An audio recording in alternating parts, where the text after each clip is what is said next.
Marcus Steele Brennan hadn't stopped for anything in 14 years, not since the night his daughter disappeared without a trace.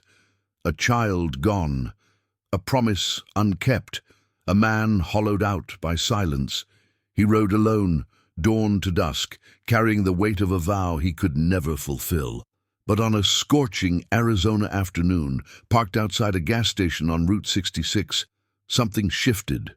A boy, no more than 7, ran barefoot toward the line of Harley-Davidsons. His name was Danny.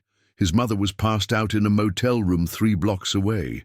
His stepfather had disappeared with their rent money, leaving them stranded in the desert heat with nothing but hunger and fear. Danny reached out and touched Steele's bike, gasping at the heat radiating from the engine. "It's too hot," the boy cried. But it was his next words that unraveled Steele completely.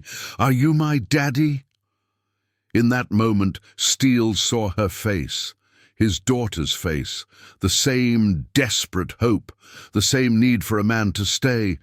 14 years of running stopped. A promise forgotten was suddenly alive again, not to a ghost, but to a living, breathing child who had no one. Steele made a choice that would set off a chain of events reaching far beyond one motel room.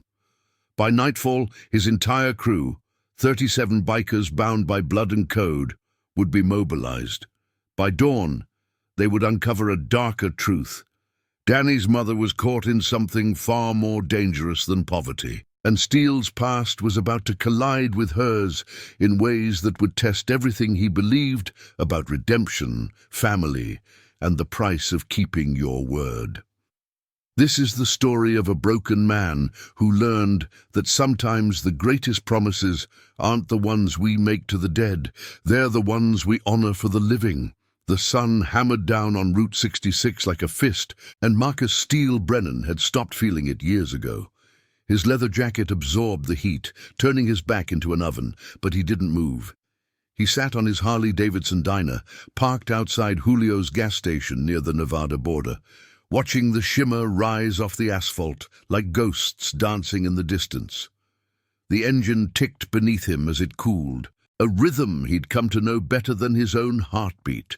14 years since Sarah disappeared. He didn't keep count anymore. That was a lie he told himself every morning when he woke up. He kept count every single day. Every sunrise was one more day without her voice. Every sunset was one more failure. The police had stopped looking in year 3. Her mother had stopped calling in year 6. By year 10, Steele had stopped being Marcus Brennan entirely and became something else. A man made of leather, chrome, and regret. A ghost riding in circles, searching for something that would never come back. The bike beneath him was pristine. He cleaned it every morning, every evening, every moment he wasn't riding. Ritual, discipline, the only things that kept a man like him from stepping off a bridge into the kind of darkness where no light reaches. The chrome caught the afternoon sun and threw it back like a mirror he didn't want to look into. Steele stared past it, toward the desert horizon where heat waves bent the world into something unreal. A shadow crossed his peripheral vision. Steele's eyes snapped left with the reflexive speed of someone who'd learned to read danger in movement. A boy, small, brown-skinned, barefoot, was running toward the line of motorcycles parked outside the gas station. Behind him, at the motel across the street, a woman appeared in a doorway, shouting something incoherent. Then she disappeared back inside, and the silence returned. Heavier than before. The kid didn't slow down. Steele watched without moving. In 14 years, he'd learned to observe the way a hunter observes prey, reading patterns, understanding motivations, seeing the story written in every gesture. People were stories, broken stories mostly. This kid was desperate. The kind of desperate that came from hunger or fear, or both combined into something that made a child run barefoot across burning asphalt. The woman was using, probably heroin. The way she'd staggered, the hollowness in her eyes even from 50 yards away, the way her body moved like a puppet with tangled strings. He'd seen enough of that to last 10 lifetimes. The boy reached out toward Steele's bike, toward the engine block still radiating heat from the 2-hour ride through the desert. Small fingers, sun-darkened, trembling with that same desperate need. Steele tensed, preparing to speak, to warn, to protect the child from harm. "Don't," Steele said quietly. His voice was gravel and rust, unused to forming words. "It's too hot." The boy's hand froze an inch from the metal, but he didn't pull away. Instead, he turned his head, really turned it, meeting Steele's eyes directly with a focus that seemed impossible in something so small. 7 years old, maybe 8. Eyes older than 7. Eyes that had seen things no child should ever see. "Are you my daddy?" the boy asked. The words hit Steele like a sledgehammer through glass, like a bullet through his chest, like a voice calling from across 14 years of darkness and silence and desperate running. He didn't answer. He couldn't. For the first time since Sarah disappeared, the silence inside him cracked, and something came pouring through, something he'd locked away so carefully, so thoroughly, that he'd almost convinced himself it was dead. But it wasn't dead. It was alive. It was gasping for air. "My name's Danny," the boy continued, as if the question had already been answered in some way that made perfect sense. His voice was small, but steady. "My mum said my daddy was strong, that he rode a motorcycle like you, that he left because he had to go somewhere important." The kid paused, studying Steele's face with an intensity that was almost unbearable to witness. "You look like you had somewhere important to go." Steele's jaw clenched. Every muscle in his body had gone rigid. The boy's words were innocent, but they cut deeper than any blade. They reached into the place where Sarah's memory lived, where all his failures were stored like evidence. "Danny." The woman's voice cut across the parking lot again, sharper now, edged with panic and something else, something that sounded like regret. She emerged from the motel room, stumbling, one hand gripping the railing, like it was the only thing keeping her from falling. The boy's shoulders flinched at the sound of her voice. Steele moved without thinking. His hand reached out and gently pushed Danny's arm away from the bike. The touch was careful, the way you'd move a bird's wing to check if it was broken, the way you'd handle something precious that could shatter. "Go back to your mother," Steele said. "Will you come with us?" Danny asked. The question was so simple, so complete, so final in its way. The kind of question only a child could ask without shame or calculation. Just need, just hope, just the assumption that a stranger could be salvation. Steele looked at the boy's face and saw Sarah. Not exactly, but close enough. Close enough to matter. Close enough to break what was left of him. If you're watching this story, hit that bell now. Marcus Steele just made a choice that will change everything. "Go," Steele repeated, but this time his voice had changed. It was no longer flat. It was something else, something human. Danny ran back toward his mother. Steele watched until the motel room door closed behind them both. Then he sat very still on his bike, hands gripping the handlebars so hard his knuckles turned white. 14 years of not feeling anything had ended in the space of a single moment, and Steele knew with absolute certainty that nothing would ever be the same again. Steele didn't move from that parking spot for 53 minutes.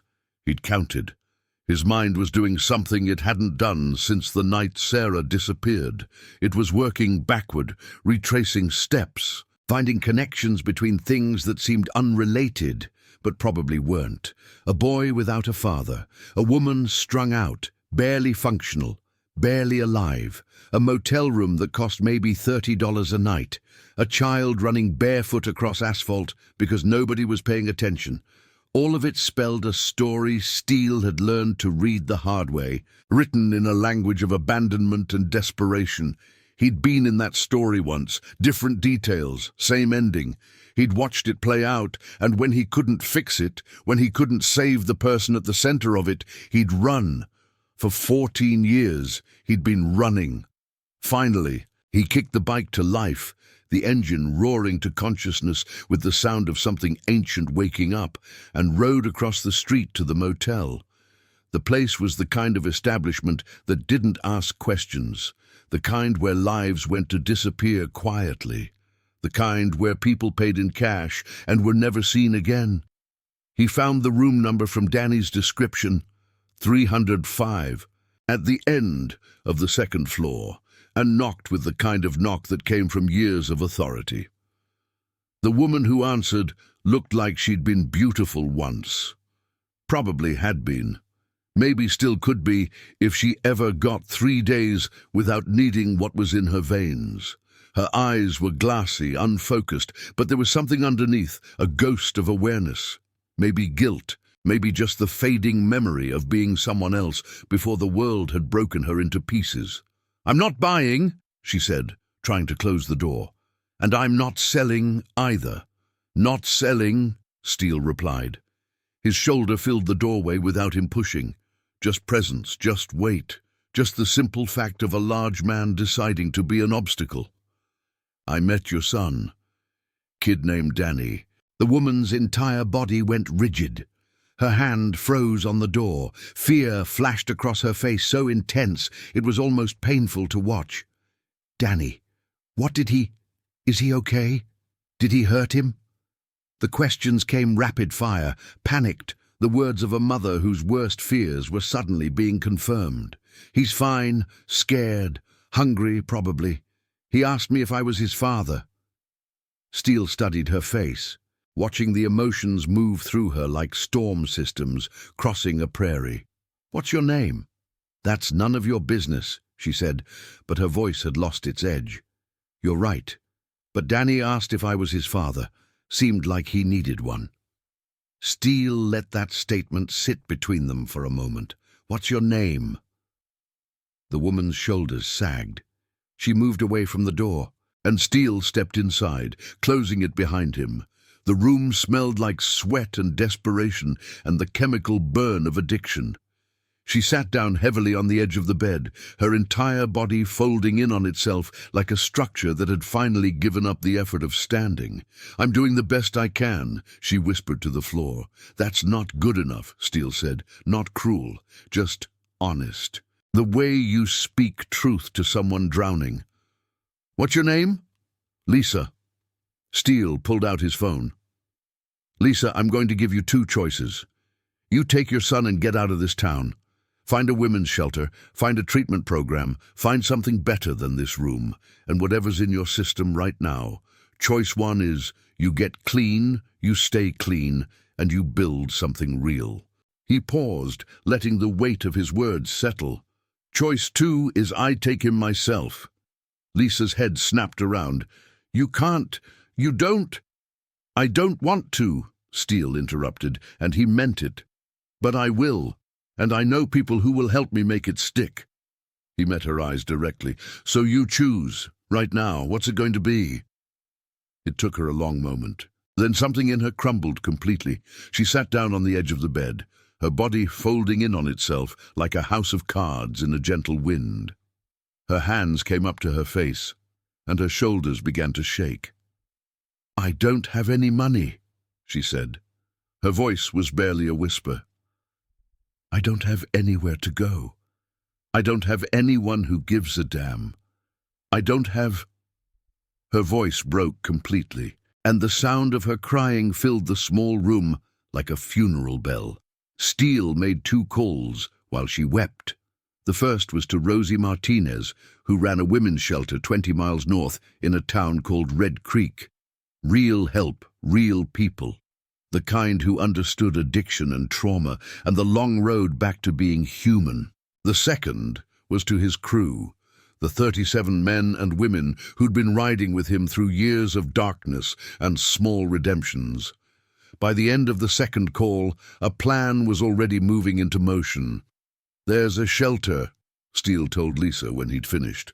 Real people, real help, not judgment, just a way out.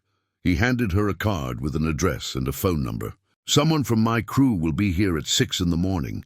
They'll take you and Danny to Red Creek. You get clean, you stay clean, you build something real. That's the deal. Who are you? Lisa asked, her voice barely audible. Steele didn't answer. He was already moving toward the door, already thinking about the conversation he needed to have with his crew. But as he stepped into the hallway, he stopped. He turned back to look at her one more time. I'm someone who didn't keep a promise once, he said quietly. I'm not going to make that mistake again.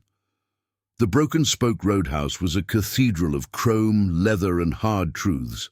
Located 15 miles outside of town, on a stretch of empty highway, it was where Steele's crew gathered when the world needed to be reckoned with. 43 bikers occupied the bar and the surrounding tables by 9:15 p.m. that night. They came from different chapters, different territories, different stories of loss and redemption, and finding meaning in the aftermath of broken things. But they all answered when Steele called. They always did. He stood at the head of the bar, and the room went quiet, the way only a room full of dangerous people can, when one of them has finally decided to speak truth into the silence. 14 years ago, Steele began, his voice carrying across the room without needing to shout. That kind of presence that comes from living through hard things and coming out the other side with integrity intact. I lost my daughter, Sarah. She was 9 years old. She went to school one morning and never came home. The room stayed silent. They'd heard fragments of this story over the years. It was woven into Steele's legend, into why he was the way he was, into the grief he carried like a second heartbeat. But never like this, never complete, never with the raw vulnerability of a man who'd finally decided to stop running. I looked for her for 3 years, Steele continued, and his voice was steady now, the voice of a man who'd already cried all the tears he was going to cry. Every lead, every whisper, every possibility that the darkness whispered to me. The police stopped looking. Her mother stopped believing. The world moved on. He paused, letting the weight of those words settle into the room like snow. And eventually I stopped being able to look without drowning in it. He pulled out his phone and showed them the photo he'd taken that afternoon. Danny's face, serious and hopeful at once, standing in the parking lot with the desert light, making him look almost ethereal, a child caught between worlds, reaching towards something he desperately needed. Today, this kid asked me if I was his father. He asked because he doesn't have one. His mother's caught in addiction. They're stranded in a motel 3 miles from here with nothing but survival and desperation between them and complete destruction. Steele put the phone down and looked at each face in the room. I made a choice. I'm going to help them, and I'm asking you to help me. Jake Rodriguez, a mechanic who'd been riding with Steele for 12 years, stood up. His face was weathered by sun and time, but his eyes were clear.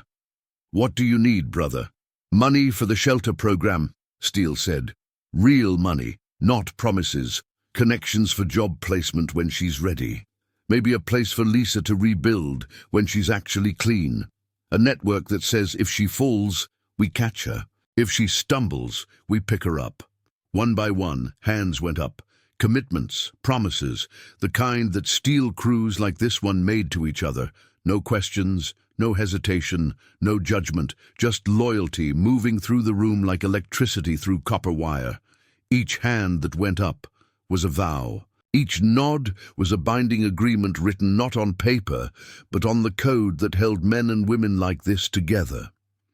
By the time the meeting ended, Steele had $12,000 in committed funds, 3 legitimate job opportunities waiting, a rehabilitated house outside Red Creek that would be ready within a week, connections to treatment programs and legal aid, and something he hadn't felt since Sarah disappeared, purpose, real purpose, the kind that came from showing up for people who needed you. It was terrifying. It was liberating. It was necessary. Rosie called as he was leaving the bar, her voice clear and professional over the phone line. The shelter was ready to receive Lisa and Danny. The morning pickup was confirmed for 6 a.m. exactly. Background checks and intake protocols were already being prepared. Steele had done what needed to be done. The first domino had fallen. Now came the waiting, and waiting was always the hardest part. If you're feeling the weight of this story, if you understand what it means to make a promise and keep it no matter the cost, please like this video right now. But as he rode back toward the motel, the bike's engine singing beneath him in the Arizona night, something else was happening in the dark, something that would make this story far more complicated than a simple rescue. Something that would prove that sometimes the past doesn't stay buried, no matter how hard you try to leave it behind. Steele arrived at the motel at 5:47 a.m., 10 minutes before the crew member who was supposed to pick up Lisa and Danny. He wanted to make sure they were ready, that Danny had some belongings gathered up, that Lisa understood what came next. He wanted to look them in the eye one more time and confirm they were going to take this second chance seriously. The motel room door was hanging open. His entire body went cold. Not the cold of the early morning desert, but the cold of something fundamental breaking inside him. The room was empty, completely empty. Not just empty of people, empty of belongings too. Lisa's few possessions were gone.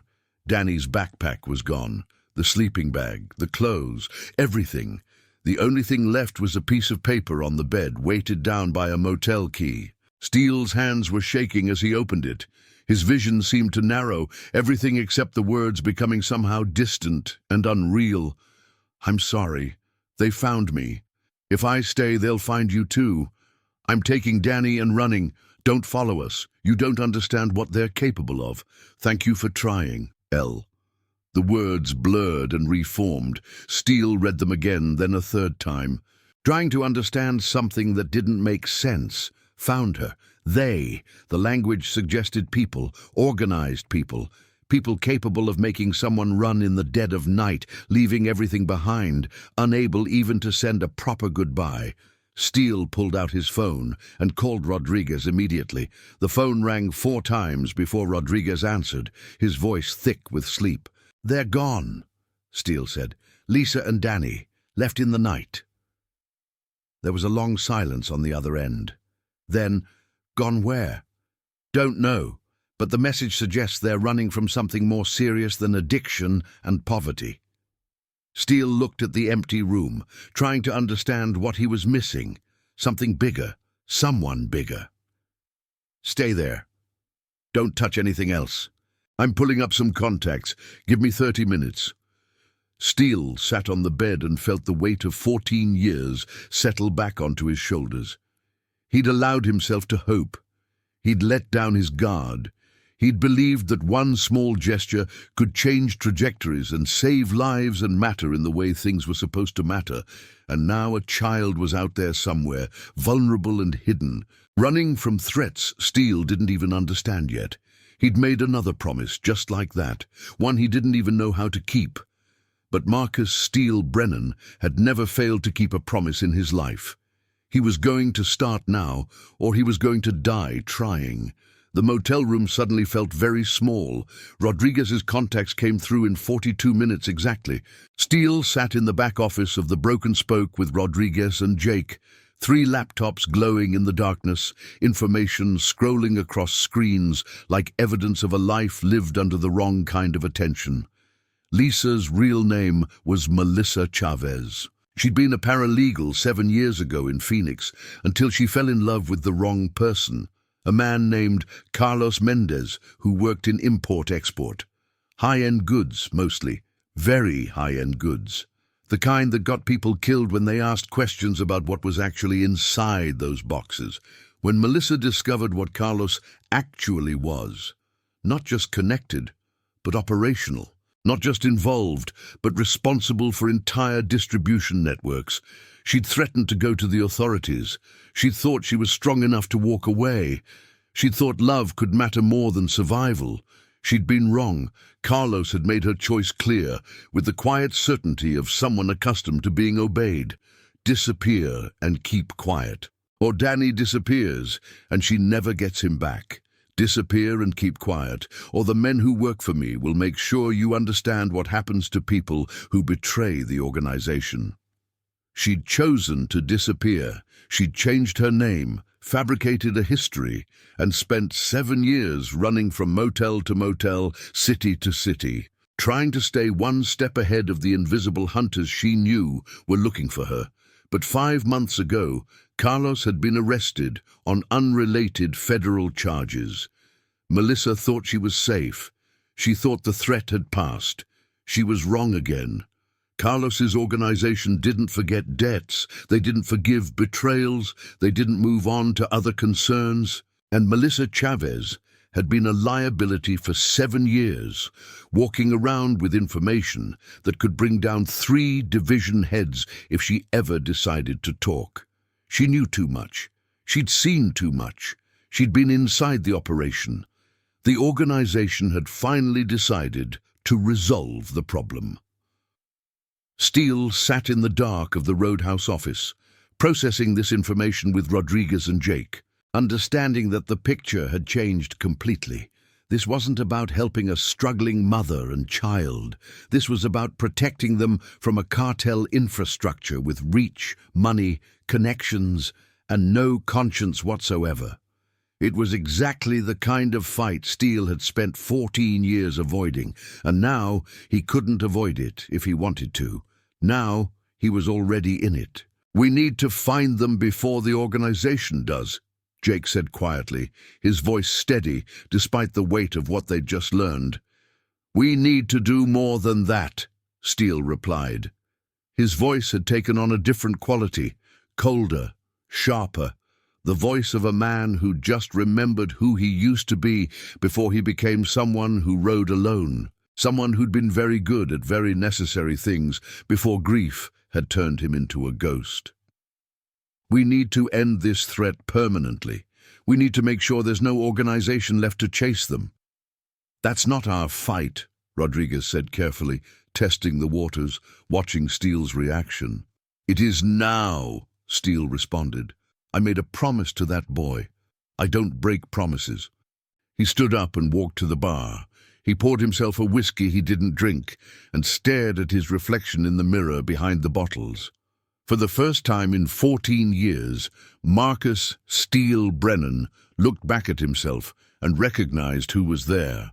Not a broken man running from the past, not a ghost riding in circles, but a man who'd learned that sometimes the only way to move forward is to turn around and face what's chasing you. He wasn't running anymore. He was going to hunt. By dawn, every member of Steele's crew knew the situation. Not just the local chapter, the entire regional network across Arizona, Nevada, and Southern California. 58 bikers across multiple territories, each one connected, each one loyal, each one understanding that this was the moment that mattered. Police officers who owed Steele favors from years of standing beside them when the system had failed. Former military personnel who understood tactics and strategy. Investigators with access to databases the organization probably didn't even know existed. Lawyers who specialized in the kind of cases that changed systems. A web of connections built over decades through loyalty and integrity and showing up when it mattered most. The organization that was hunting Lisa and Danny was sophisticated, but they were operating in territory where Steele had roots they didn't even know about. They were looking for a single woman and child running in terror. They weren't expecting to find 58 people who decided that this particular hunt was going to end. Within 6 hours, they'd tracked Lisa and Danny to a bus station outside of Flagstaff. The identification had come from an informant at a diner where Lisa had stopped for water, from a gas station attendant who'd noticed her nervous energy, from the network of eyes that Steele had activated. Ordinary people who understood they were helping save a life. Lisa and Danny had been trying to get to New Mexico, trying to move into unfamiliar territory where the organization had less established presence, less operational control. They'd made it to the bus station but hadn't purchased tickets yet. According to Rodriguez's contact from the bus company, they were hiding in the bathroom, mother and child huddled together in a stall, Lisa's hands shaking as she tried to figure out what came next.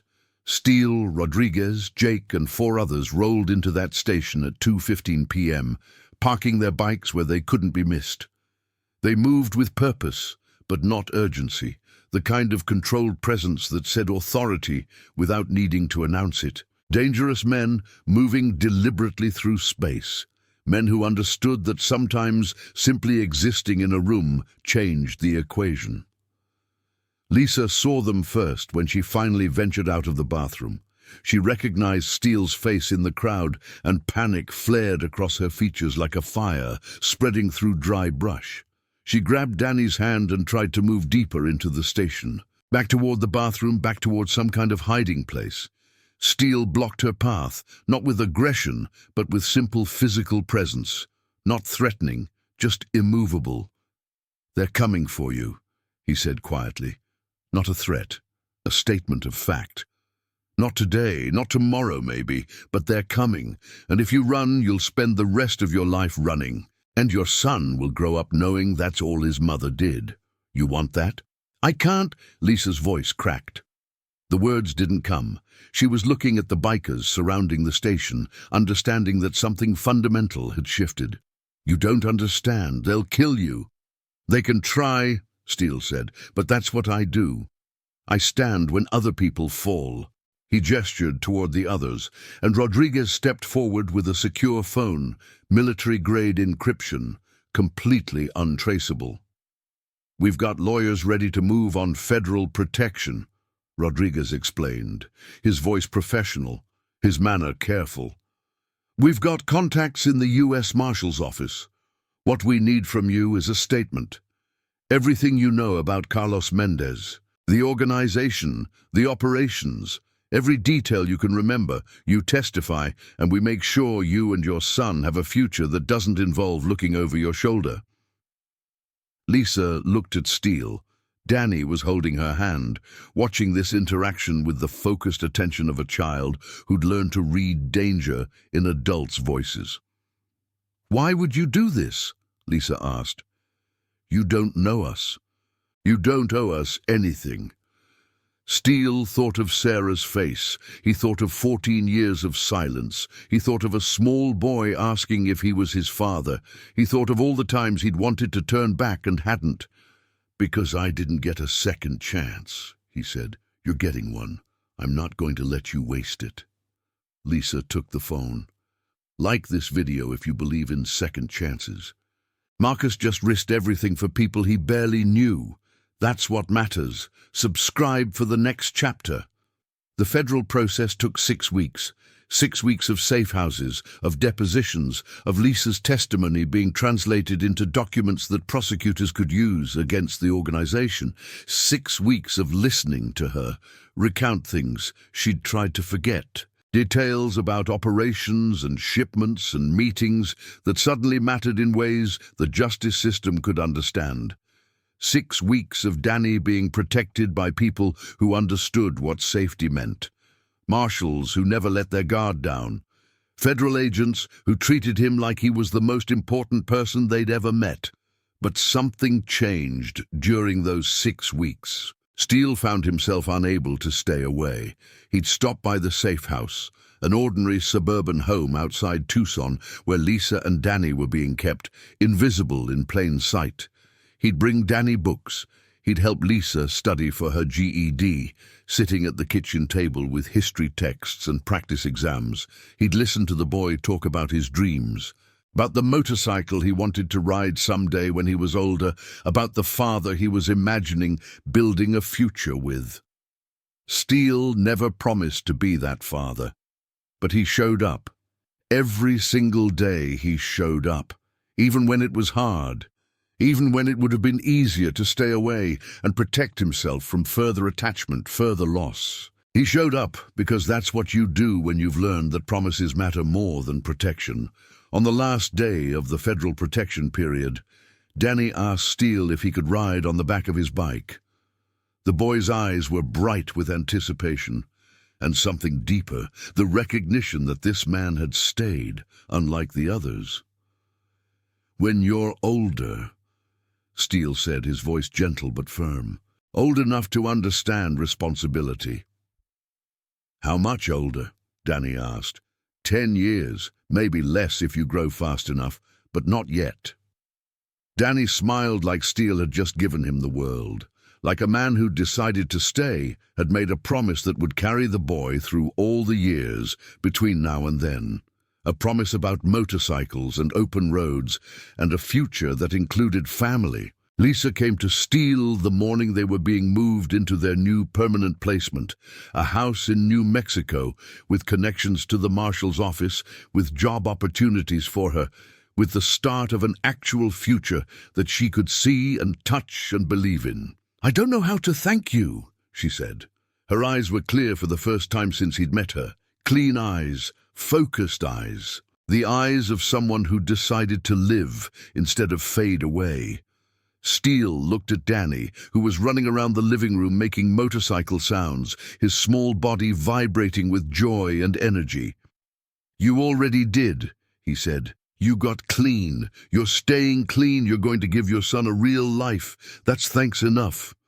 "Will we ever see you again?" Lisa asked. Steele thought about that question carefully. He thought about 14 years of running. He thought about Sarah's face and Danny's face and the difference between giving up and choosing to live anyway. He thought about the moment when a broken man could choose to heal or choose to remain broken. "Yeah," he said, "you'll see me again. I'm not going anywhere." For the first time since Sarah disappeared, Steele meant it. The words weren't an escape plan or a lie he was telling himself. They were the truth of a man who decided that some promises were worth staying for. 3 years later, Danny was 10 years old and riding his own motorcycle, a small dirt bike that Steele had helped him restore in the garage behind the roadhouse. They'd been working on it for 18 months, father and son in the traditional sense, learning the mechanics together through seasons that changed the desert from scorching to mild to scorching again. The boy asked questions constantly, his mind hungry for understanding. Steele provided answers, his hands moving across metal with purpose and care, showing Danny how to read a carburetor, the way you'd read a person's face, how to listen to an engine, the way you'd listen to someone's heartbeat. The garage behind the broken spoke had become a sacred space. It smelled like motor oil and gasoline and something else, like redemption, if redemption had a scent. The walls were lined with tools organized with military precision, each one in its place. Each one telling a story of years spent learning to fix broken things. Sunlight streamed through the high windows, creating rectangles of gold on the concrete floor. Old photographs hung on the walls, Steele and Rodriguez as younger men, crews from different eras, a few pictures of Sarah that Steele had finally brought out from hiding, and now there were pictures of Danny too. Danny covered in grease. Danny sitting on the bike for the first time, Danny's face bright with accomplishment. Lisa had stayed clean, all 3 years without a single relapse. Not because it was easy, staying clean was the hardest thing she'd ever done, but because she'd decided that staying clean was the only way to honor the second chance she'd been given.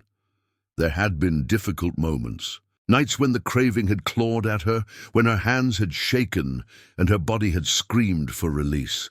But she'd called Steele. She'd called Rosie from the shelter. She'd called the support group that met in the church basement every Tuesday and Thursday, and she'd stayed. She'd gotten her paralegal certification back, the licensing process complicated by her history, but made possible by lawyers who understood that people could change. She was working for a legal aid organization in Albuquerque, helping people like her who'd gotten caught in systems that didn't care about redemption, who'd found themselves trapped in cycles of addiction and poverty and hopelessness. She went to work every morning and came home knowing she'd made someone's life a little bit better. The salary wasn't much, but it was honest. It was earned. It was hers in a way that money from running had never been. Steele had stepped back into his role as a leader within the crew, but something had shifted fundamentally. He wasn't running anymore. He wasn't riding in circles, trying to outrun grief that moved at the speed of memory. He wasn't stopping at gas stations and staring into horizons that promised escape. He was building.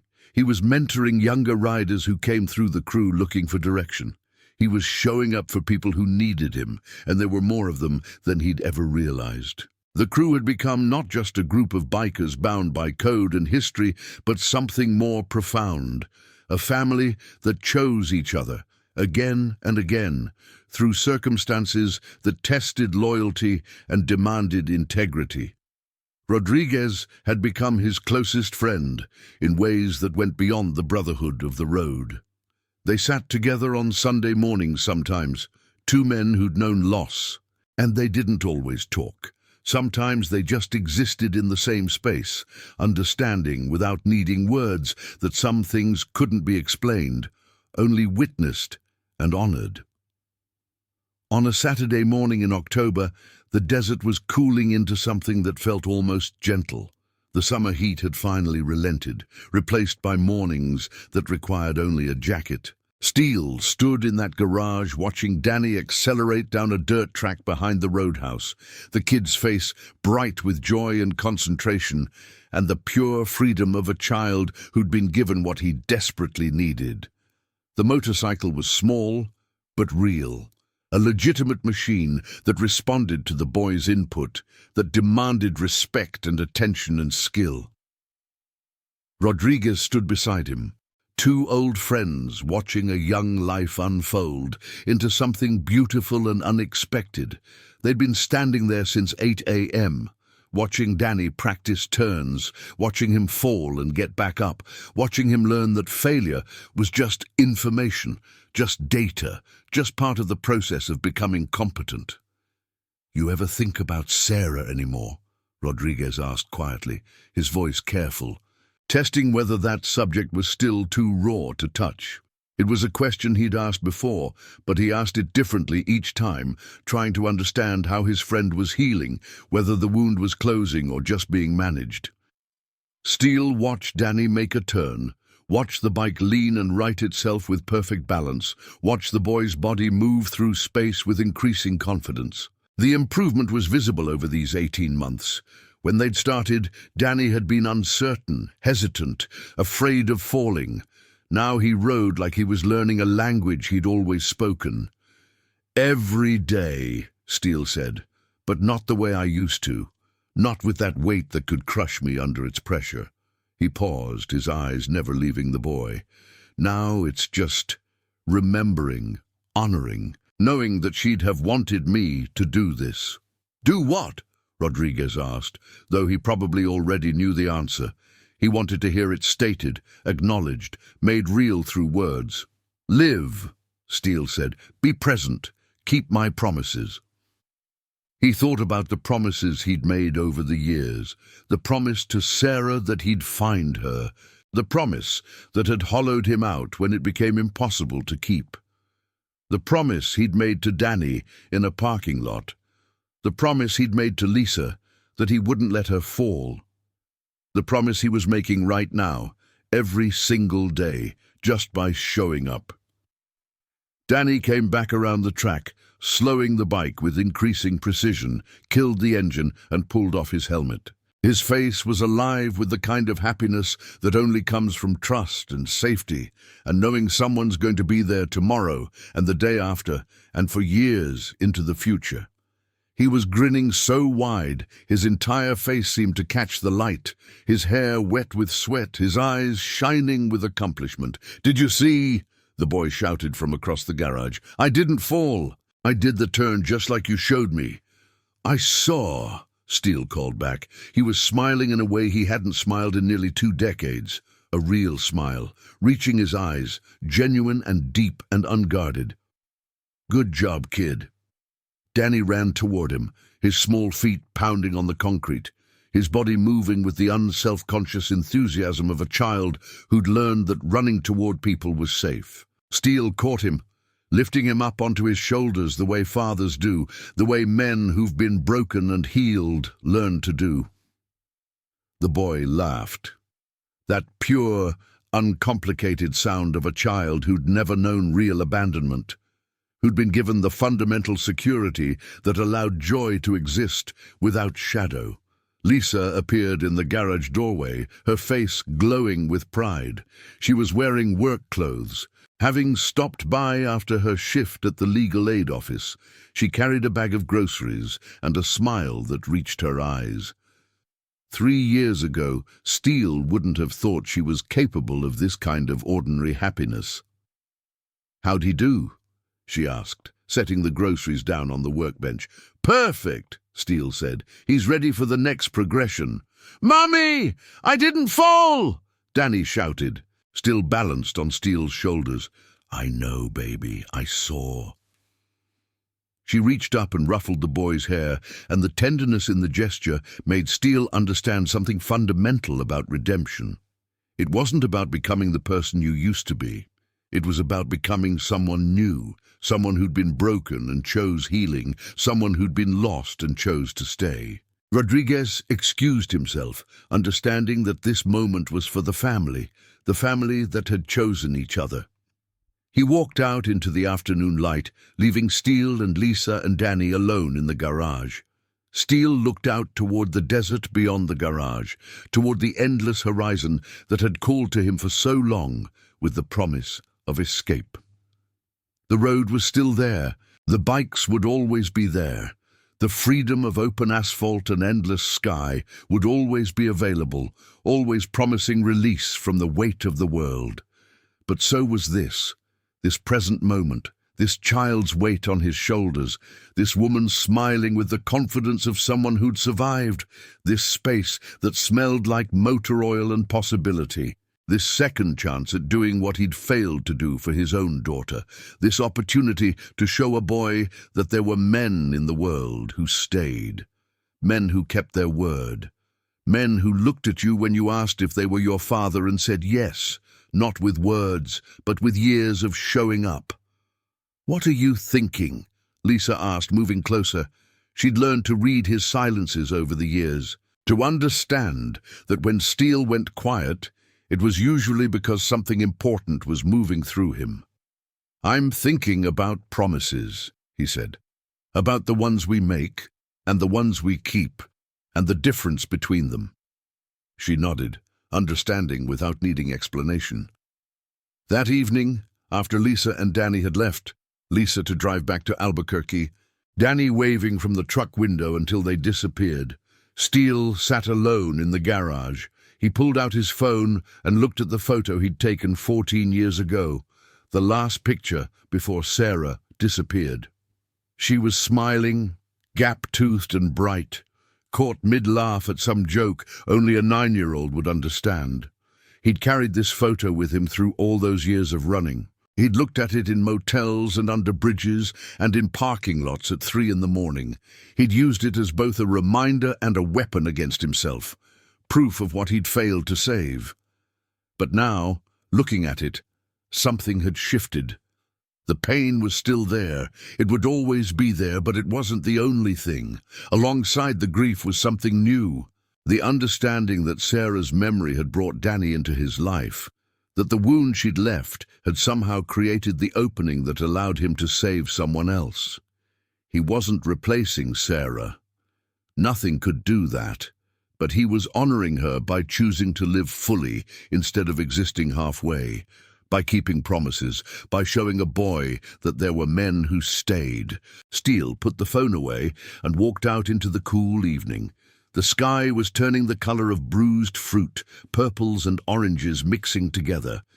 He stood there for a long moment, breathing in the desert air, feeling the weight of 3 years of healing, 3 years of choosing to show up.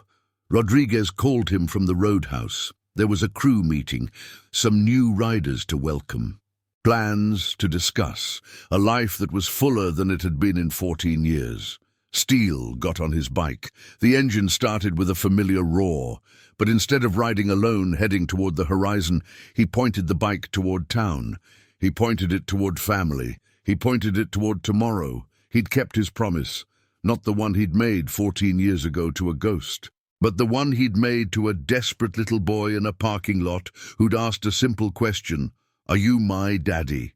Steele had finally learned the answer, and he was going to spend the rest of his life proving it was true. Yes. Thank you for watching this story to the end. Marcus Steele Brennan learned that redemption isn't about undoing the past, it's about showing up for the present. It's about honoring grief while choosing to build something new. If this story moved you, please subscribe and hit that notification bell. Share your thoughts in the comments. When have you chosen to stay when staying was the hardest thing? When have you kept a promise that cost you everything? We'll see you on the next ride. Stay strong, stay loyal, and remember, the promises we keep define us. They shape who we become. They create legacies that outlive us. Thank you for riding with Marcus, Lisa, and Danny. See you next time.